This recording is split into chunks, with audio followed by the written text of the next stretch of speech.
I'm not cold. I'm not warm either. I'm not anything. I'm not even sure I'm awake. All I can see is vast, profound blackness. I realize my eyes are shut. Are they frozen shut? I try to move my arms to rub my face, but those feel frozen too. With great effort, I manage to wrench my eyes open. I'm flat on my back. Right above me is a familiar curved wood ceiling. The gray smudges in my peripheral vision are the pews where I sat and read with Abigail just days ago. I'm in the church. I try to remember how I got here, but all I have are glimpses of what happened. Waking up alone, the mayor dropping by unannounced, following Tara. Not Tara. Even nearly immobile, a shiver creeps up my spine at the thought of that thing.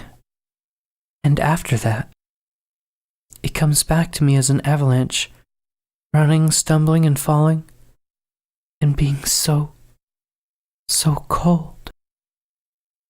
I can recall the dread as it happened, as I gave up when strength left my body and my eyelids couldn't bear being open any longer. How did I get from there to here? There's the sound of rustling cloth from beside me. I force my head to turn to look. And there she is. Warm, radiant, just an arm's length away. Abigail.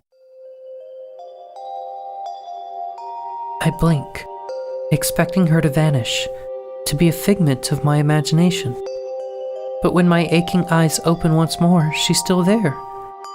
Worry wrinkles her face. She saved me, didn't she? There's no other explanation. I muster the strength to smile up at her. She smiles back, though it doesn't reach her eyes. Hello, Madison. I'm glad you're awake. In the otherwise silent church, her voice rings out like a bell. The first words I've ever heard her say. I can hear her. We can speak to each other. Understanding pierces through my exhaustion. With that understanding comes a whole cascade of realizations.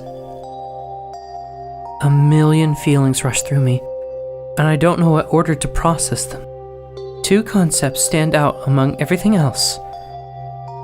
Her voice is lovely, soft and gentle like she is. I must be dead. Abigail? I mumble out the only coherent thought that I have. She slides from the bench she was sitting in to the ground, kneeling on the floor beside me. That's right, I'm here. She leans over me, the serene portrait of a heaven-sent angel. She's here. That can only mean one thing. My head doesn't hurt. My back isn't sore despite spending lying on the cold stone floor for hours. I can hear and speak with Abigail.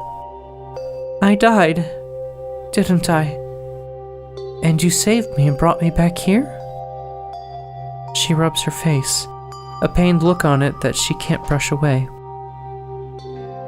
You're not quite dead, but you're not alive either. Rather, you're somewhere in between life and death. That's the best way I can put it.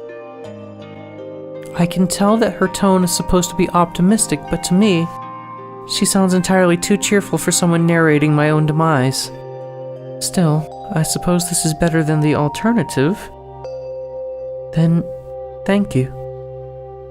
Her smile gets just a little bit smaller. Please don't mention it.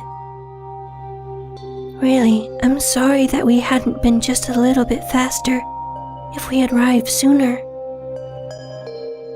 She looks away, guilt twisting her face. It's okay. It's not your fault. Even in my addled state, I know that much. I shut my eyes hoping that this might be a dream, and that when I open them, I'll be safe and sound in my bed at the cabin. I'm not, of course. There's nothing above me but stone. I force myself to sit up. The motion catches her attention and Abigail lunges forward, ready to catch me if I fall. Oh, don't strain yourself. But there's still no pain or soreness. Instead, it's like each individual part was switched off, and I have to reactivate them. Maybe that's not far from the truth. Once I've sat up, I'm able to stand without any issue. The heaviness falls away like a blanket. I think I'm okay. To demonstrate, I pace back and forth a couple steps, feeling like I'm just stretching my legs. I reach out and flex my fingers, staring at their strange, glimmering transparencies. The whole time she watches intently, poised to intervene if anything goes wrong. Nothing does. I'm fine, relatively speaking. I look towards Abigail for approval with the most earnest smile I can muster. She visibly reflexes. I then sit down on one of the pews. Abigail sits down beside me. It's bizarre. Despite years of existential dread, I don't know how to feel about my own past tense death. Well, Abigail did say that it's not quite death, it's just not exactly life either. Obviously, it's got to be a bit more complicated than that, but right now it's helping to soften the blow a little bit. I look down at my hands. They're normal and clean, not bloating and turning purple like in the last few moments. The rest of me seems similarly plain. Apparently, I was well preserved. There's one difference I wonder about, though. I press my finger to the stone that we're sitting on. Or at least, I try to.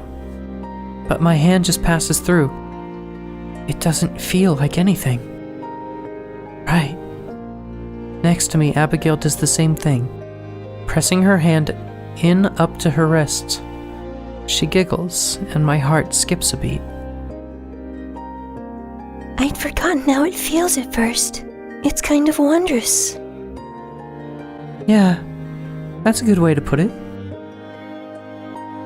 Once you get used to it, it's really quite convenient. It'll just take a bit of time. Abigail stands and gives me a huge smile, probably not realizing just how scary that thought is to me. I don't really want to spend however long it takes to get used to it, like this. But she's clearly excited to talk. I am too, regardless of the circumstances. So I won't spoil the moment, yet. How long has it been since then? Since I... Even thinking of the word died causes my throat to constrict with terror. It's not death, I remind myself. If I can feel afraid, then it can't be death. It's been over a day. You've been unconscious this entire time. I was afraid that perhaps I'd done it wrong, that you might not ever wake up. But here I am. I can see her eyes sparkle with tears, despite the fact that I'm standing right here. Even the thought of my demise almost makes her cry. Yes, here you are. How did you do it? I remember thinking that I was going to die for sure. She looks away from me, fidgeting with her dress. As I said, we arrived too late to save your life. The cold had already set in, and you were so far from home. But we were able to save your spirit, your soul, the important part of you. And that's what you are now. A spirit? She nods. That's what you are too, right? Another nod. Exactly. Her voice is gleeful. I can tell that she's excited by this. I can't blame her. After 200 years of solitude, I'm sure that I would be too. But for me, well, this is a nightmare. wrapped in irony. Came to Eysenfeld as a skeptic, and now I'm this. It's so overwhelming. What will my parents say, or my friends back home? And what about everything else I left behind? I never prepared a will or anything like that. I don't know what to think, what to feel. I suppose I should be grateful that I'm not truly dead, but at the same time, I don't know what I'm missing out on. Maybe it would have been preferable. I wish I could have at least said goodbye, especially to Tara. There's so much left unsaid. With a jolt, I turn to face Abigail. She flinches at how suddenly I move. Do you know if Tara's safe? My friend. The one who came here with me. I thought I was following her into the woods, but it was... The image of that fake Tara comes to mind, and with it, a wave of dread. The memory of it is repulsive, simply in how false it is. How unnatural. She's fine. As far as I know, she was never in any danger at all. I'm so sorry, Madison. You were tricked. Right. I relax a little bit. Tricked. Tricked by whom? Abigail looks uncomfortable once more. I'm not sure what name she uses now. The mayor of the village, whatever you know her as. Evelyn? So she's responsible. Not surprised in the least. The way she always seemed like a snake, coiled and ready to pounce. She must have come by the cabin just to scope me out. She had probably been planning this all along. I shudder. Who is she, really? Why would she want to kill me? I'll explain it later, but I promise you don't have to worry about her anymore. Clearly that's supposed to make me feel better, but it doesn't. Yeah, she's not a threat anymore, but only because she succeeded. I want to understand. I need to understand. Why would she want me dead? Guess I'll find out in time. I just have one other question. Earlier, when you said you were talking about saving me, you kept saying we. Who else? Now her eyes regain that previous mischievous gleam that I've started to recognize on her. Someone special. I'll take you to meet them, if you feel you're ready for it. I think so. There's nothing to be accomplished by sitting around feeling sorry for myself right now. I've spent enough of my time in Eysenfeld doing that as it is. Plus, I'm curious to see who might have helped Abigail. Who else could have known about her this whole time, yet kept her a secret? I stand up and absent-mindedly offer a hand to Abigail to help her up too. She takes it, then drops it immediately. Eyes wide and awestruck, she stares as if I'd sprouted a tentacle from my arm. Tears spring to her eyes, seeping out to form a thin river down her face. What is it? What's wrong? Did I hurt you? Your hand. I can feel it. She's right. It hadn't even registered as different to me. But for the first time since we've met, I can actually touch and feel her there. She grabs my hand again, not standing. She closes her eyes as her fingers roam over mine, taking in the sensation. After a moment, she seems to realize what she's doing. With a yelp and a sheepish expression, she lets go. I'm sorry, Madison. I just got so carried away for a moment. It's fine, really. My skin still tingles with the feeling, vivid because of the absence of anything else. Abigail also gets to her feet, without my help. Together we face the doors of the church. They look like they've been untouched since I was last here, with Morgan and Tara. I wonder how they're taking it. I wonder if they even know yet that I'm gone. It's quite possible Tara hasn't even come by the cabin. It could be days before she knows. I push those thoughts out of my head, though. It doesn't make a difference at this point.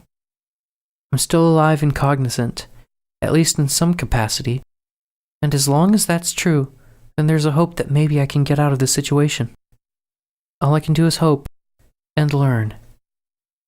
Swallowing my fear as much as I can, I take the first step towards the door. Should we go meet your friend then?